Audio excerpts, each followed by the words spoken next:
히브리서 4장 12절 13절 같이 읽겠습니다.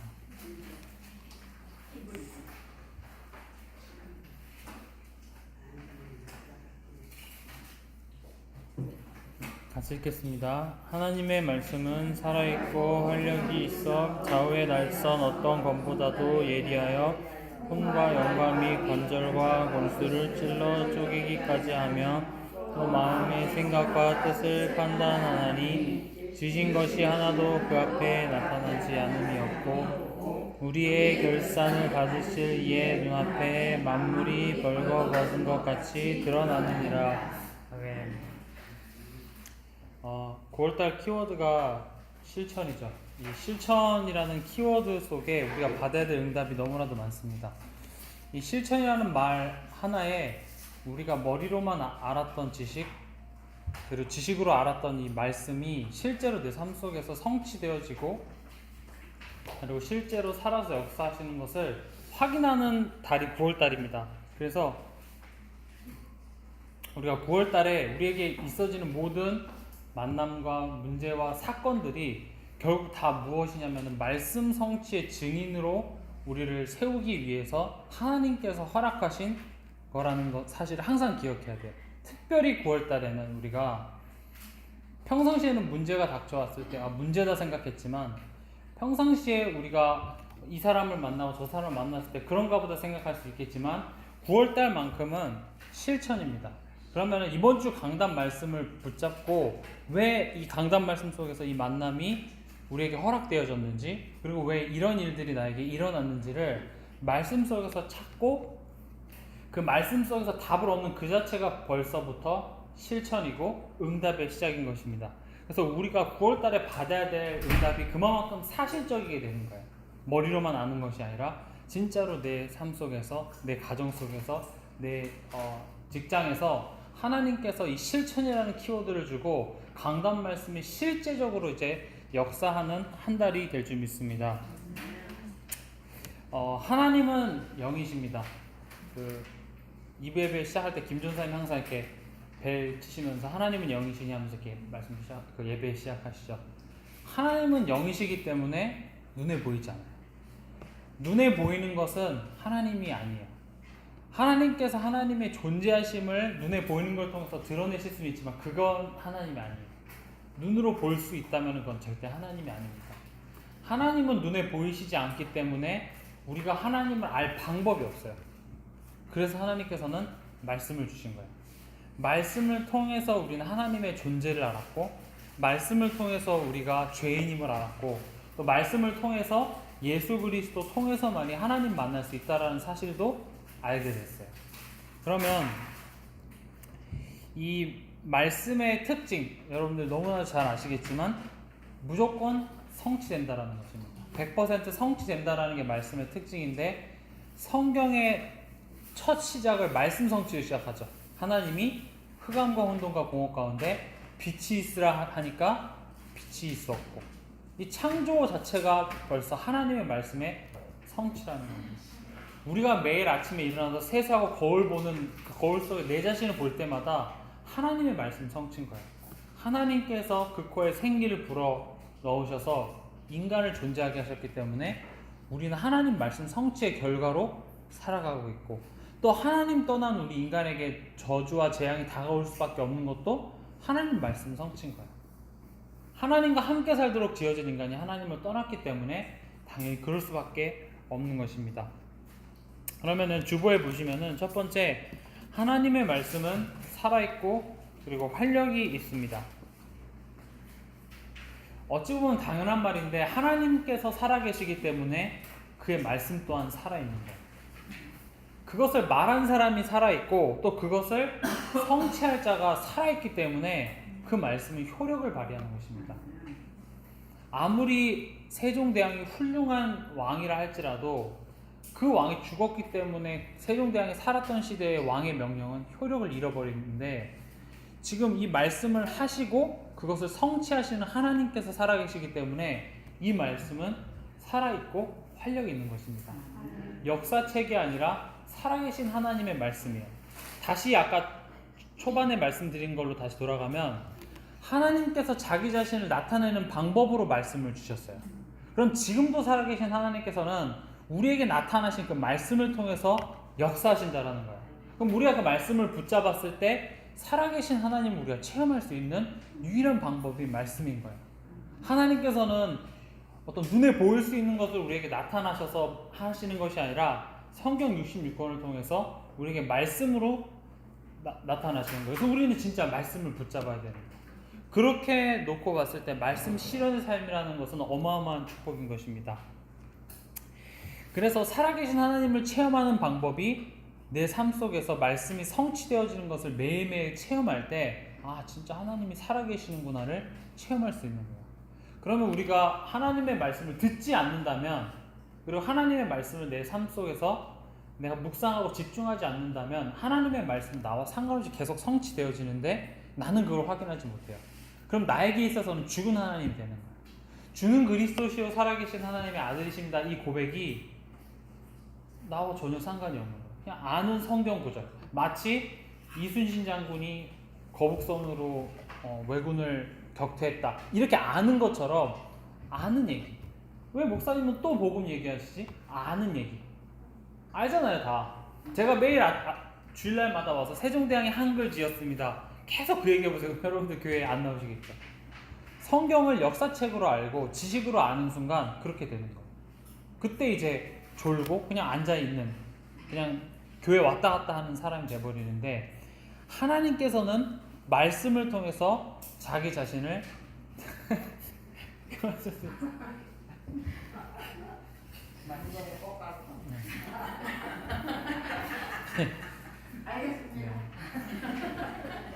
말씀에 집중을 해야 되는데 자꾸 와그작 소리가 나서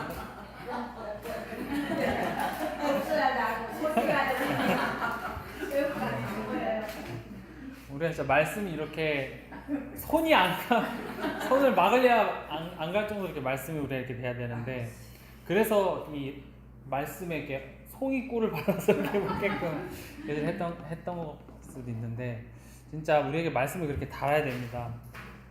다시 본론으로 돌아와서 우리 삶 속에서 하나님의 말씀이 성취되어짐이 매일매일 체험되어지는 것이 중요하고, 그러면 그 체험되어지는 말씀을 어제 들었던 말씀이 아니라 오늘 나에게 주시는 말씀을 붙잡고 오늘 역사하시는 하나님을 체험하는 그 사람이 바로 하나님께서 쓰시는 영적 썸이신 것입니다. 다윗은 매일매일 삶 속에서 오늘 나와 함께 하신 하나님을 체험했어요.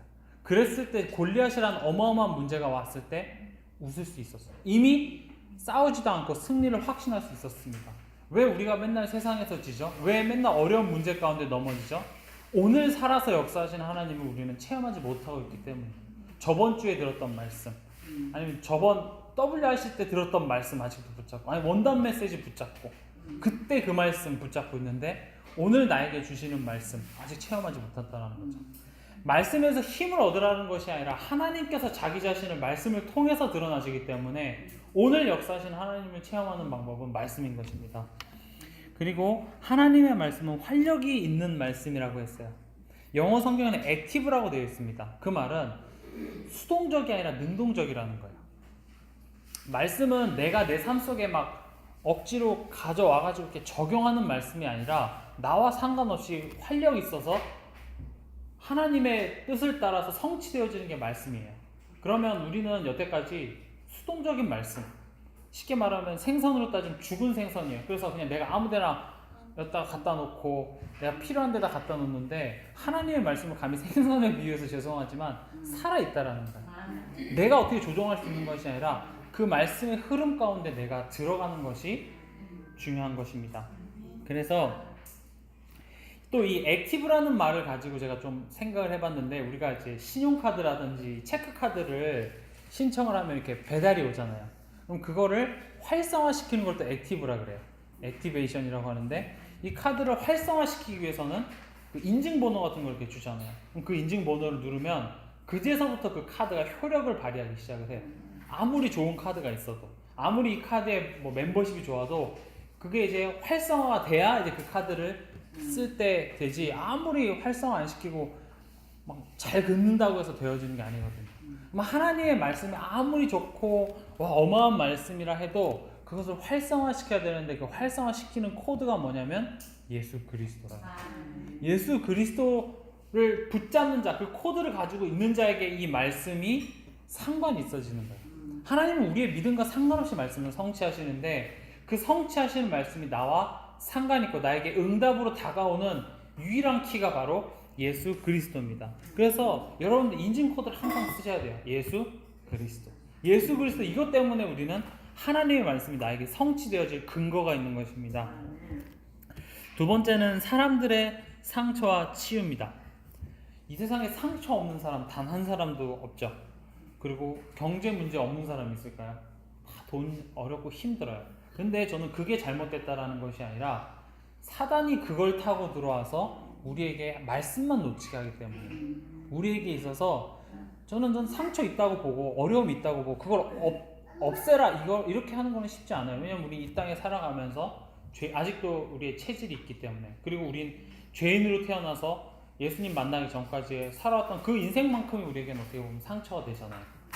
근데 저는 그 상처가 잘못됐다라는 것이 아니라 그 상처를 우리를 속이는 그 도구로 사용하기 때문에 우리는 그 상처를 날이선 예리한 검으로 도려내야 된다는 거예요. 언제까지 그 상처를 계속 달랑달랑 몸에 달고 다니면 사단이 계속 그걸 톡톡 건드리면 우리 맨날 거기에 넘어질 수밖에 없습니다. 내가 돈이 없어. 돈이 없음이 하나님께 집중 못하는 것과 이꼴이 될 이유가 없는 거예요. 그 성경에 그 어디에도 그렇게 나와 있잖아요. 인간으로부터 오는 상처 때문에 하나님께 집중 못한다라는 것은 성립할 수 없는 식인데 사단은 그것을 갖다라고 놔요. 내가 가지고 있는 상처 때문에 하나님께 집중 못한다라는 것을 같은 조건에 걸어놓는다라는 거예요. 그건 굉장히 무서운 거예요. 상처가 있어도 그것과 상관없이 하나님께 집중해야 되는 게 인간이에요. 근데 내가 지금 상처가 있기 때문에 하나님을 바라보지 못한다? 상처가 있는 것도 사실이지만 그것 때문에 하나님을 바라보지 못한다라는 건 사단이에요. 그럼 우린 사단과의 싸움에서 이겨야 되는데 어떻게 이겨야 되냐? 성경은 말씀을 검이라고 비교했습니다. 예수님도 사단과의 싸움을 말씀으로 이겼고 에베소서 6장 17절에도 보면 말씀의 검이라고 했습니다. 그럼 여러분들에게 한번 질문해 보겠습니다. 나에게 좌우에 예리하게 날이 선 검이 있는가? 아니면 이 검의 날이 너무 뭉툭해서 때려 죽여야 되는 건지? 정말 날카로운 검은 거기 위에 휴지 한 장만 탁 떨어뜨려도 이게 떨어지면서 싹 갈라지잖아요. 그 일본의 그 검 장인 그 다큐멘터리 보면은 이 스카프를 그냥 위에 딱 던져서 그냥 검 이렇게 갖다 댔는데 이게 떨어지면서 그냥 싹 갈라져요. 근데 그 잘라진 표면도 그 실오라기가 안 떨어지게 깨끗하게 잘린다라는 거죠. 그럼 우리에게 말씀이 그렇게 예리하게 날이 서서 사단이 그냥 이렇게 툭 쳤는데 그냥 손가락이 잘려 나갈 정도로 예리하게 있어야 된다는 거예요. 근데 이 칼을 갈려면 한번 쓱 한다고 칼이 갈아지는 게 아니라 여러 번 갈아야 돼요. 그럼 우리에게 칼을 가는 시간이 바로 이 시간이에요. 어쩔 때는 예배 시간에 와서 은혜가 안 되기도 하고 덥기도 하고 짜증나기도 하고 집중도 안 되기도 하는데 그 자리에 앉아 있어서 있는 그 시간이 1시간, 2시간 계속 쌓이는 그 과정이 여러분들의 말씀의 검이 갈아진다라고 생각하시면 돼요. 그래서 여러분들 지금 당장 예배 한 번 나왔고 여러분의 인생이 바뀌어질 수도 있겠지만 아무 변화가 없어도 괜찮아요.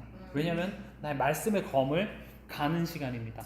그래서 그 날카로운 말씀의 검으로 내 상처를 빨리 도려내세요. 왜냐하면 그 상처 하나가 몸 전체를 썩게 만들어요. 그래서 빨리 그 상처를 도려내고 사단과의 싸움에서 승리하시기 바랍니다. 그래서 말씀 실천의 삶이 바로 치유의 시작입니다. 세 번째는 말씀 실현의 삶과 서밋입니다. 성경을 한번 같이 찾아보겠습니다. 요한복음 20장입니다.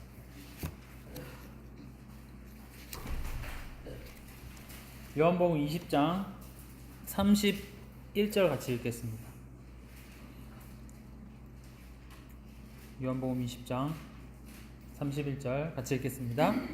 오직 이것을 기록함은 너희로 예수께서 하나님의 아들 그리스도이심을 믿게 하려 함이요 또 너희로 믿고 그 이름을 힘입어 생명을 얻게 하려 함이니라. 아멘.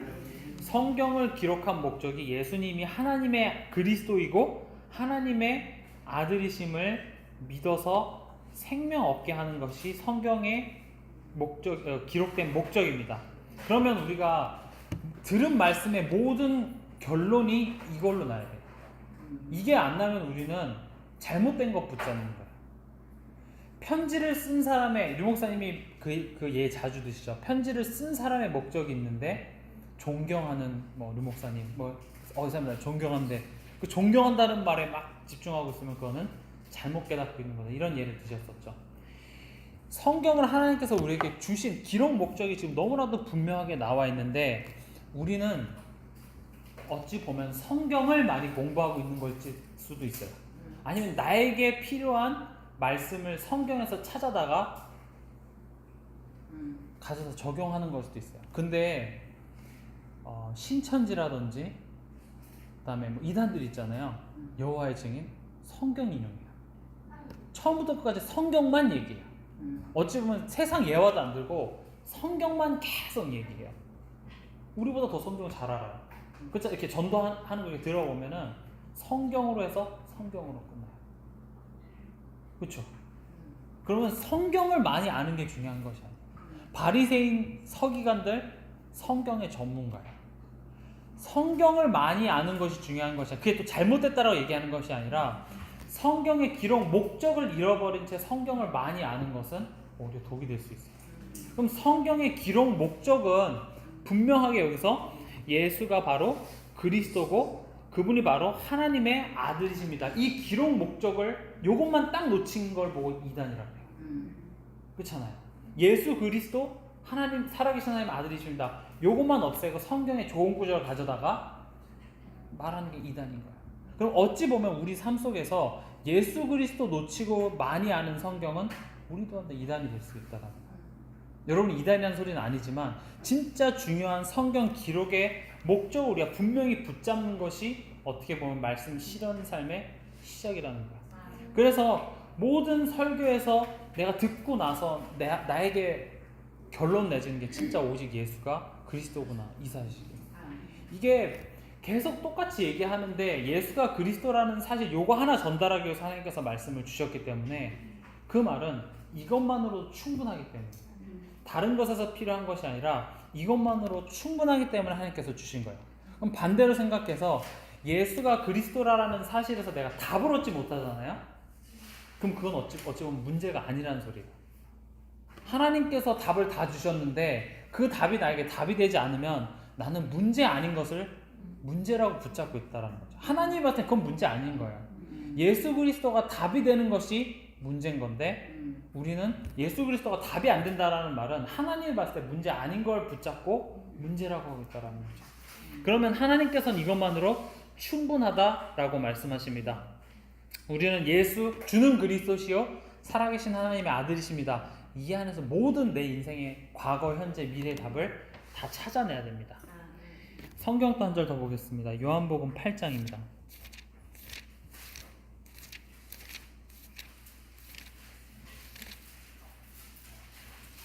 31절에서 32절입니다.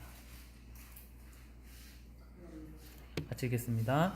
그러므로 예수께서 자기를 믿은 유대인들에게 이르시되 너희가 내 말에 거하면 참으로 내 제자가 되고 진리를 알지니 진리가 너희를 자유롭게 하리라. 너희가 내 말에 거하면입니다. 하나님 말씀이 내 삶 속에 와서 이렇게 좀 성취해 주세요가 아니라 너희가 내 말에 거합니다. 근데 우린 주객이 많이 전도되어 있죠. 말씀 가운데 내가 들어가는 거예요. 이번 주 강단 말씀이 있는 곳에 내가 내 삶이 맞춰져야지 내 삶은 그대로고 내가 살고자 하는 그 삶에다가 강단 말씀을 갖다 맞추려고 하니까 힘든 거예요. 안 맞는 거예요. 강단 말씀이 어렵다라고 자꾸 생각이 들어지는 거예요. 근데 너희가 내 말에 거하면 어려울 거 없어요. 말씀은 그대로고 내가 그 안에 들어가기만 하면 되는 거예요. 그냥 오늘 새벽에도 말씀하셨죠. 순종이 라는 말이 뭐냐면 너희가 내 말 안에 거하면 하나님 이건 좀 나랑 안 맞는 것 같은데요. 하나님 나 이건 좀 다르게 생각해요가 아니라 너희가 내 말 안에 거하면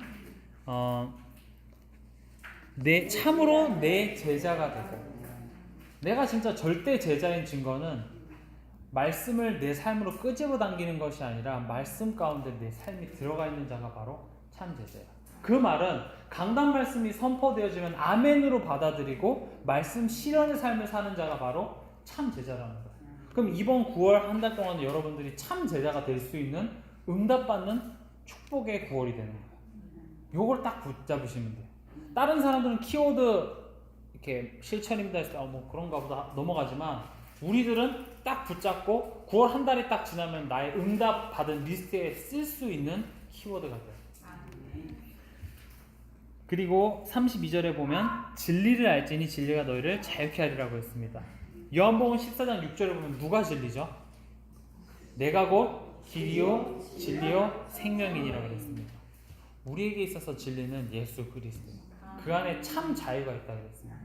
이 자유는 세상이 주는 자유가 아니라 예수 그리스도만 줄 수 있는 자유입니다. 세상이 줄 수 있는 평안함이 아니라 그리스도 안에서만 얻을 수 있는 참 평안입니다. 말씀 실현의 삶과 서밋입니다. 성경 속의 서밋은 세상을 다 이겼어요. 그러면 세상을 우리가 어떻게 이길 수 있을까요? 그러면 서밋 중에 서밋이었던 예수님은 세상을 어떻게 이겼을까요?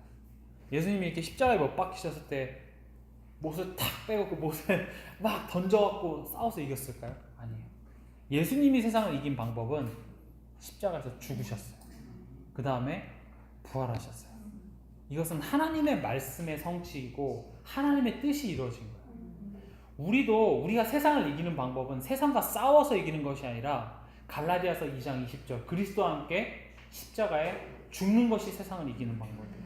그리고 고린도전서 5장 17절처럼 새로운 피조물로 다시 부활했다라는 말에 다시 거듭나는 것이 우리가 세상을 이기는 방법이에요. 그리고 사도행전 1장 8절 땅끝까지 이제 증인의 삶을 사는 것이 세상을 이기는 방법입니다. 세상 사람들이 봤을 때는 미련해 보일 수 있어요. 세상 사람들이 봤을 때는 같이 좀 싸우고 머리 쓰고 돈을 벌고 경제적으로 축복을 받아서 그걸로 하는 것이 세상을 이기는 방법이라고 세상 사람은 생각할 수 있지만 예수님은 그렇게 생각하지 않으셨어요. 예수님은 하나님의 뜻대로 십자가에서 완전히 죽으시고 부활하셨어요. 우리 또한도 갈라디아서 2장 20절 그리스도와 함께 십자가에서 내가 완전히 죽고 우리가 완전히 죽었다고 하지만 우리의 99% 제가 이 예를 여기서 들었는지 모르겠는데 우리가 죽었다라고 얘기를 하는데 사실은 하나님께 99% 하나님 양보했으니까 하나님 요것만은 좀 봐주세요 이런 거 있잖아요. 1% 하나님 자 그래도 요 정도 했는데 하나님 요것만은 좀 봐주세요 하는 나의 1%가 있어요.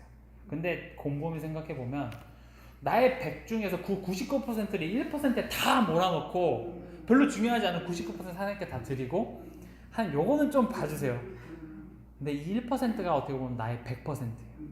그 1%를 딱 놓는 순간 이 복음이 나에게 진짜 적용이 되어지는 순간이에요. 그럼 내가 죽는다라는 말은 내가 진짜 하나님께도 양보하지 못했던 나의 1% 있잖아요. 그게 죽어질 때 갈라디아서 2장 20절이 나에게 성취되어지는 거예요. 저 개인적으로 간증을 하자면 저는 나름 성공 그리고 뭐 돈 많이 벌고 이런 것들이 저한테는 나름 1%였어요. 제가 뭐 실패해서 RTS 가고 그런 게 아니라 저는 좋은 뭐 높은 연봉도 많이 제시받고 여기저기서 스카우트도 많이 받았는데 그게 저의 1%였어요. 이걸 딱 놓는 순간 어렸을 때부터 그냥 들어왔던 복음이 저에게 다르게 들리기 시작했어요. 그것을 어떻게 막 적용하려고 한 것이 아니라 그냥 그 복음 자체가 믿어지기 시작했어요. 어찌 보면 나에게 있었던 그 1%가 복음을 믿지 못하게 방해하는 방해물이 되어진다는 거예요. 우리가 세상을 이기는 방법은 나의 1%까지 완전히 그리스도와 함께 십자가에 죽는 그 순간 시작이 되는 거예요. 그리고 다시 그리스도의 제자로 새로운 피조물로 다시 태어날 때 그게 바로 세상을 능히 이기는 방법입니다. 세상에 그런 말이 있잖아요. 우리 꽃길 걷자. 이 복음 딱 알고 우리가 꽃길 걷기 위해서 육신적인 꽃길을 걷기 위해서 우리는 복음을 택한 것이 아닙니다. 사도 바울은 이 복음 알고 꽃길을 걸은 게 아니에요. 계속 핍박당하고 어려움 당하고 그럼에도 불구하고 바울은 삶 속에서 항상 감사하고 그의 삶 속에서 불평불만이 없었어요. 그 말은 하나님께서 보여주신 영적 꽃길이 영원한 영적 꽃길이 우리 예비되어져 있기 때문에 우리는 그런 꽃길을 바라는 것이 아닙니다. 결론입니다. 하나님께서 이 말씀 성취는 사도행전 1장 1절, 3절, 8절 이거 이루기 위해서 말씀은 성취되어지는 거예요. 천국 복음이 온 민족에게 증거되기 위해서 하나님께서 말씀을 성취해 나가시는 거예요. 그럼 그것과 방향이 안 맞으면 아무리 내가 성경 66권을 다 외우고 있어도 그 말씀은 나와 상관없는 말씀이에요. 근데 내가 거기에 조금 방향 맞추면 내가 한 구절 외우고 있는데 그 한 구절이 나에게 살아서 역사하기 시작하는 거예요. 지금 내가 좀 부족하고 넘어질지라도 하나님이 말씀 성취하는 그 방향에 내가 딱 방향을 맞추는 순간 이 말씀은 내 말씀이 돼요. 나에게 실제로 살아서 역사하는 말씀이 되는 것입니다. 그래서 이번 주간 여러분들이 말씀에 집중 시간을 꼭 가졌으면 좋겠습니다. 뭐 시간은 뭐 1시간이 됐든 5분이 됐든 상관없이 매일매일 삶 속에서 그게 이번 주 말씀의 실천의 시작인 거예요. 나에게 있어서 하나님의 말씀이 들려지는 그 시간, 하나님 살아계신 하나님을 체험할 수 있는 그 시간을 꼭 가지셨으면 좋겠습니다. 그리고 지금 이 시간 이후에 여러분들이 이렇게 좀 짝을 지으셔서 이번 주 강단 말씀을 같이 좀 포럼해 보시고 거기에서 내가 실천할 사항들을 같이 좀 나누시면서 그렇게 이렇게 팀별로 좀 같이 기도하시고 마치는 걸로 오늘은 하겠습니다. 그래서 오늘 류 목사님께서도 말씀 중에서 말씀하셨는데 교회 치유입니다. 사도행전 2장 42절에 보면 사도의 가르침을 받아 기도하고 그게 예수님께서 하나 남기신 교회의 모습이었어요. 그 교회에서는 자리 다툼도 없었고 인간관계 문제도 없었고 오로지 사도의 가르침을 받아서 기도하기 힘썼어요. 그랬을 때 하나님께서는 복음화의 문을 여셨던 것처럼 우리 동산교회는 예수 그리스도의 피값으로 하나님께서 허락하신 교회입니다. 그럼 이 교회에서 우리가 흐름을 바꿔야 될 것이 진짜 사도의 가르침을 받아 그 말씀을 서로 교제하고 포럼하고 기도하는 것, 이게 회복되어지는 것이 예수님께서 남기신 교회의 원래 모습인 거예요. 우린 이걸 진짜 회복을 해야 돼요. 이게 회복이 되어질 때 교회의 흐름이 바뀌고 이 지역의 흐름이 바뀔 줄 믿습니다. 목사님께서 잠깐 기도해 주시고 포럼 하도록 하겠습니다.